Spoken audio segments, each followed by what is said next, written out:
Gemini Ultra versus Pro versus Nano. Which is better? Google Gemini is the latest large language model made after months of constant efforts by DeepMind. It possesses a plethora of potential that would certainly blow your mind. All these versions work similarly in different cases. They're lightweight, efficient, and capable to perform an extensive array of tasks within a blink of an eye. Let's dive into the details, know the differences among all of them, and find out who takes the crown. Google Gemini Nano.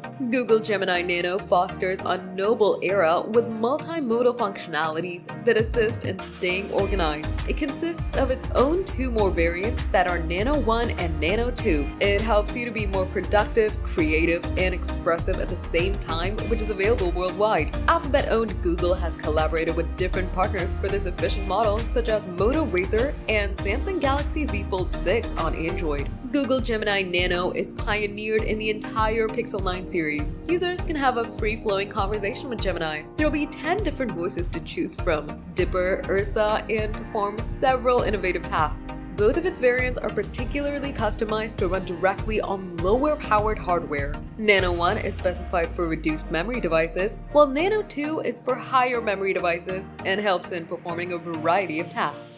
Google Gemini Pro. Gemini Pro is capable of better competing with OpenAI's flagship chatbot ChatGPT now that it efficiently runs on Gemini Pro if Alphabet-owned claims turn out to be true. However, several reports suggested Gemini Pro is far more capable of performing all tasks as compared to GPT 3.5, streamlined for several activities such as brainstorming, drafting, summarizing content, and more. Google Gemini Ultra. Google Gemini Ultra presents the top tier, and it's the LLM model that backs GPT-4. It efficiently conquers the digital realm over GPT-4 in different categories and is way better than GPT-4. It's capable of smoothly comprehending nuanced information related to words, audio, images, coding, and deriving the best insights from complex topics too.